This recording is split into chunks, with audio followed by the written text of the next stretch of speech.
And good morning, everyone. Welcome to this Thursday edition of Sports Shorts Daily, presented by LeBears Casino. TK's joined us from Tremonti's Meat and Seafood. I'm coming to you from an undisclosed location, presented by Louisiana Sports Hall of Fame in their studio. And of course, we told you LeBears is our great sponsor, and the Barstool Sportsbook, where it will be popping, no doubt, this week with the start of the full slate of college football. It'll be popping tonight when Florida and Utah go at it. That should be a great one. It's the first time the Florida Gators have been on the road for a non-conference game since 1991. That is a long time. And so looking forward to that one. TK is going to have a prediction for you for those that want to win money. He's going to tell you which side he is on tonight for Florida and Utah. But of course, LSU, Florida State in Orlando. A little bit of a distraction for Florida State, no doubt about it, as the hurricane went, by Tallahassee. And of course, everything, to our understanding is it worked out okay. And it's not going to affect the game, not going to affect Orlando. The hurricane's already way past, but still, Tommy, LSU fans, LSU teams of the past are familiar with dealing with hurricanes week 1, week 2 of the season. Yeah, I think we all have, unfortunately, we have experience with that, as does LSU, and I'm sure Florida State, some of those players who might live in the path of a hurricane, same thing. But people are resilient. We've learned to be resilient, and they'll pick up the pieces. And it's not supposed. As of yesterday, I listened to Brian Kelly's SEC teleconference. As of yesterday, it's not supposed to have any effect on the kickoff time or the game Sunday night, other than there may be people who have more important things to do than worry about a football game. Yeah, it'll be completely fine in Orlando. Orlando was, I'm going to say unscathed. They got bands of wind and rain and stuff, but they weren't near the terrible part. But Florida State, obviously you got some players that have individual stories. I mean, look, when we think back to the Katrina stories, I mean, my goodness, remember Fats Domino stayed with, I think Jamarcus Russell was dating Fats Domino's granddaughter, great granddaughter, something like that. And I remember Fats Domino, uh, uh, he was stayed up in Baton Rouge with Jamarcus and their family, and all kinds of stories. Obviously, players from New Orleans were tremendously affected. Fortunately, we haven't heard anything like that to that degree that players are dealing with, but still a distraction nonetheless. Um, Talking about LSU, fans are going to start to make their way there today. I know a lot of people going over there Thursdays and Fridays, making a long weekend, a holiday weekend with Labor Day on Monday. People taking in the amusement parks and things like that, Disney World, Universal Studios. So you're going to start getting that flavor of Baton Rouge in Orlando as early as today, now that the weather has kind of passed out of the way. New Orleans Right. Saints. Well, Yeah, go ahead. no, Brian, let me make a comment about LSU Florida State. This is a commentary on where college football is today. All right, follow me. 1 year ago, LSU and Florida State played. Neither team was ranked. That's right. Not one. They Wow. were not ranked. 12 months later, not only are they ranked, they're in the top 10. LSU 5, Florida State 8. NIL, transfer portal. That's a commentary on what the world of college football is now. That two teams 12 months ago were not ranked, and they both had outstanding seasons, much better than a lot of people thought. And now they're ranked 5 and 8 going into this matchup. So, that's just where we are now. It used to take years to turn a football program around. Basketball, you can turn around because you get one or two guys, and that can make a big difference. Baseball, you get two good pitchers, you can turn around. Football's always been harder, but with NIL, with mainly the transfer portal, which both of these teams have used significantly into their roster, I just thought that's kind of, when you think about that, just let that sink in. Not ranked and both in the top 10 12 months later. It really is incredible how quickly you can do things now, especially when you're at a big brand like Florida State and LSU. The game outside of this weekend, outside of obviously the LSU game that I'm most interested in, is Colorado and TCU. Speaking of teams trying to turn things around, Deion Sanders. How about these numbers, Tommy? Colorado they announced him in December, before Christmas holidays, that he was going to be the coach of the Buffaloes. In the month of December, they were up 500% over the year previously with merchandise and, selling Buffalo stuff. Only 10 players remain on this year's Colorado team from last season. I mean, everybody's gone. 10 players. That's it. Only 10 of the 85 or whatever are back from a year ago. So it's a whole new team. You got, I think, 9 Jackson State transfers that came with him from J-State. You got players from all over. So, and this was a Colorado team that was epically terrible. 1-11 a year ago. Their average margin of defeat was nearly 30 points a game. So I'm curious to see what Deion can do in year one. Clearly they're going to be better. You can't be worse. But will they win 3 or 4 games, or will they have a winning record and go to a bowl game? How big of a turnaround will it be in this short period of time? That's, to me, is the most exciting story. There is a documentary crew that is following Deion. That's part of like his production team. It's a Deion controlled thing. So we will one day down the road, I don't know what channel, I don't know what it's called, I don't know all the details, but we will see, a behind the scenes look, season 1 of Deion in Buffalo and in Colorado, and I'm sure that's going to be tremendously interesting to watch. But that's the story, Tommy, outside of LSU this year that I'm most intrigued by. Well, and I'm definitely following that. I'm a fan of Deion Sanders. I've seen videos when he's talking to players while he was at Jackson State, not just since he got to Colorado. And he gets it. I mean, he is trying to lead young men, and football is part of it. And, I think people pay attention to him. And, Colorado's got more publicity since last December than they did in the last 20 years for their football program, okay? Now, I think the realistic goal is try to get to a bowl game. Hit 6-6 or 7-5 and get to a bowl game. I think that's a fair, realistic goal with 85 new players and 1-11 last year and all that stuff. And a tough schedule. They opened with TCU. They're like 30-point underdogs this weekend against TCU, who was the runner-up in the national championship game. They got clocked by Georgia. So, and they lost a lot of players. So TCU is not the same TCU that got to the championship game. But I'm like you. That's one of the top stories. I'm curious about it. Let me tell you another story. Tulane football. And by the way, I think their game again, I'm going to give out a pick on Sports Shorts Radio Saturday morning. The bet of the year I'm going to give out. Back to Tulane. They got a shot to be undefeated. The problem might be week 2 they play Ole Miss, but that game's in Yulman Stadium. Some of them unused seats you've talked about might get used. And if they somehow can get by Ole Miss, they got a shot to be 12-0. And they were talked about in an article I read as a long shot to make the playoff like Cincinnati did a couple of years ago. If they have a win against Ole Miss and they're 12-0 and they win their conference championship game, depending on what other people do, they could be in there. So keep an eye on Michael Pratt's a very good quarterback. I'm playing the NFL for a long time. So keep an eye on that. The Deion Sanders story, and of course, everybody will be all over LSU. Southeastern plays at Mississippi State this weekend. So, I mean, there's plenty to pay attention to. And I guess I'm bouncing all over, but Joe Burrow was back at practice for the Bengals yesterday.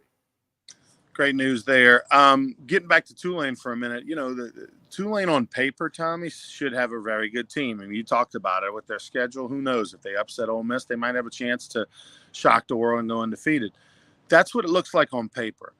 My concern with Tulane is when you're a program like them who's not used to success, who's not used to the spotlight, who's used to flying under the radar, and people after the fact realize, oh, crap, we just lost to Tulane. That's different than now you're the hunted. Now you go into the season, people circle you on their schedule like, hey, this is going to be a tough game. That's different. And how they handled the success of the offseason. I mean, the AD and Willie Fritz was the king of Mardi Gras, different parades. Hell, he was up in Washington, D.C. as the king of the D.C., like one of the being honored at D.C. Mardi Gras with a couple of his players. And now it's a completely different feel over there at Tulane. There's a thing called expectation, which has eaten up a lot of people. So because of that, and I don't know that I'm sold on them going 11-1 or something like that, Tommy. I just think a program like them and players like that they have, they're just not used to the spotlight, the expectation. I think they might still have a good season, but I don't think it'll all come together like we think. Well, we'll let it play out. We'll see. Pratt's a very good quarterback. Willie Fritz has talked. He may leave Tulane last year, get a different coaching opportunity, huge. And he decided to stay. He's committed, and they have recruited better under Willie Fritz. And the Ole Miss game's the toughest game on their schedule. Some of the members of that American Athletic Conference left to go elsewhere.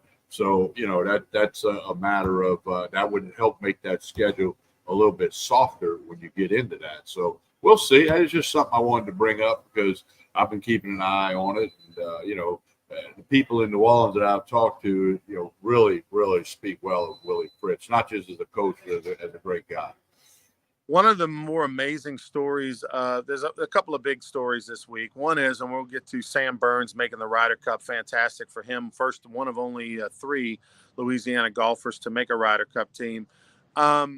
But unbelievable story up in Nebraska where they played in front of just over 92,000 people, paid attendance. Now, I don't know what I think we heard the tickets were ranging for around $25 for adults and $5 for kids. It was a doubleheader women's college volleyball game in the football stadium, where Nebraska plays. They had over 92,000 people, which not only set a record, obviously, for a volleyball attendance and that sort of thing. It set a women's sports international record that broke Spain's record a year ago for a Champions League final of women's professional soccer. And this was a world record for biggest crowd to watch a women's sport. And they did it with volleyball in Nebraska. I know that LSU fans like to think of themselves as the greatest fans in the world. I'm giving the title now to the Nebraska. And it's not just because of this. If you're a college football fan, the Nebraska football fans, it's some of the most loyal, unbelievably supportive fans in the world. They had a record that sold out games for X amount of years. But also, remember, Tommy, a few years back, they sold out their spring game. They had 92,000 for their spring game. LSU's probably never had over 25,000 for a spring game. So, anyway, unbelievable story. And obviously Nebraska volleyball is a big-time powerhouse program, but incredible. Well, I'm not trying to throw shade on the volleyball record, the attendance record, but there's not a lot else to do in Nebraska around here, okay, other than go to the College World Series. But there were 4 teams, all from the state of Nebraska, some smaller schools like Wayne State. Those student athletes, those volleyball players, a memory for a lifetime. They played in front of 92,000 plus people. World record, but all of that stuff's great. I mean, I think it's fantastic, and maybe that helps volleyball elsewhere, to see that, hey, you can do this. Kind of like Skip Bertman said, hey, we can sell a lot of tickets to LSU baseball. Well, maybe this could be along those lines to say, volleyball can be more popular and maybe come close to breaking even in the athletic department budget. So I think it's great. I saw that. You mentioned it when we were doing our pre-show notes, and I'm glad you brought it up. It's a remarkable thing. Sam Burns finished his season strong the last 2-3 weeks. He finished tied for 9th in the FedEx Point Cup standings for the entire year, which is super impressive. He finished 12th in the Ryder Cup standings. And he was ranked, I think, 21st, 22nd in the world is his current world ranking. He was a guy that probably if you'd asked me in May, would he be on the Ryder Cup team? I'd have said for sure. If you'd asked me in July, I'd have said, I don't know. And then he ended up on the team. Yeah, no, it's great. He would follow Hal Sutton and David Toms as being. No, actually, Hal Sutton did not ever make the Ryder Cup, believe it or not. Haas back in the 50s made the Ryder Cup one time. Fred Haas, he's out of New Orleans, isn't he? Yeah. He back in like 52, 54, something like that, he made the Ryder Cup.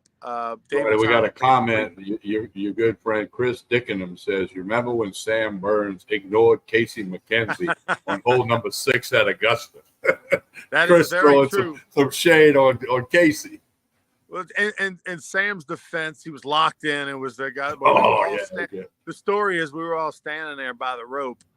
and Casey McKenzie, who felt like he knew Sam because Sam was friends with Travis Hood. So therefore, I guess because Casey manages Parish County Line, that meant that he should be friends with Sam. I don't know, whatever, your friend is my friend type of thing. Well, we're standing there by the ropes, and Sam's going from one hole to the next on that Friday at Augusta, I believe it was.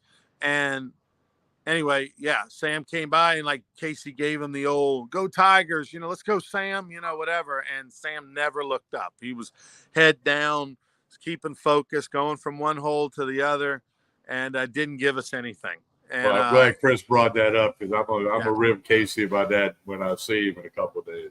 I guarantee you, though, he's telling somebody today now that he made the Ryder Cup. Yeah, I'm friends with Sam Burns. But anyway, no, it was. He gonna try to swap jerseys with you. Maybe he can get a Ryder Cup shirt from Sam and give Sam a Rougarou jersey. Yeah, I wonder if Chris's plane's working. Maybe we can take it to Rome, Italy, which is where the Ryder Cup is. We only have to stop 10 times in that King Air, but. Anyway, no, it's really cool, man. I'm excited. It'll make the Ryder Cup. And Bruce Koepka got added to the team, which was a little bit of a question mark on whether whether or not he get added or not. The controversy is Justin Thomas was named to the team, and it's like 5 guys way ahead of him, and he has not played well in the majors this year. He's just. But Zach Johnson, the team captain, says something about it's a team thing, it's a locker room, and Justin will be good at all that. So it was not without controversy. He had to come out and explain. Who was the biggest snub, Tommy? Was there one that was like yeah, I'm curious who I'd have to look that back up. We'll talk about that tomorrow because I did read that and I'm not recalling it right now. But there were a couple of guys who, if you looked at it, would definitely be more worthy looking at the stats and the results than Justin Thomas. But Zach Johnson, the Ryder Cup captain for USA, said, hey, it's about more than the numbers. I actually think that, I'm glad Koepka got added. It used to be a rule that if you won a major, you are automatically on the Ryder Cup team. That's not the case anymore, and he didn't qualify to be a point. Brian Harmon's on it because he won the British Open. Right. Brian hadn't done much other than that in his career. Right. And so he was left-handed, so I got to pull for him. It was a rule. Now it's sort of an unwritten rule, but I think it's deserving. If you win a major, you should be on the Ryder Cup team. It's 12 spots, for goodness sakes. Put the guy on there. And they have not won in Europe for 30 years, so it's a challenge for this team to try to win on foreign soil. Tell us about Tremonti's before we get out of here. Well, lunch special today is jambalaya. We'll be back tomorrow to get all the wine, all the liquor and bourbon and whiskey. If you're going to tailgate or have parties at the house, or you're going to somebody's house for LSU, Florida, or any other game, they got everything you need here: the chicken, the pork, the Chairman's Reserve meats. Hamburgers are great through the roof. You buy a box of them, got a dozen of them in it. So they got plenty here at Tremonti's Meat and Seafood. If you haven't stopped by, do it. Jefferson Highway, right down the street in Parkview Baptist Church and School. Stop in, hit them up on Facebook or Instagram, tremontis.com. All your tailgating platters and party platters, they got it for you. And again, we'll be back here tomorrow to tell you more about Tremonti's Meat and Seafood, Baton Rouge. He's Tommy. I'm Ronnie. We will be back tomorrow morning for more Sports Shorts presented. What time we going tomorrow? LeBaer's Casino. We can do 9:30, a normal, kind of a more of a normal time. We'll 9:30 tomorrow. That'd be cool. And also, we'll talk. I want to talk about a little bit more about the Ryder Cup snub. We'll get into our predictions. Tommy's going to make his picks. I'll give you 3 winners for the weekend. Tommy will give you 3 winners for the weekend. And we'll see who's off to the hot hand after the weekend. We'll talk about that tomorrow on Sports Shorts Daily. Please like and share this video. Have a great one, everybody.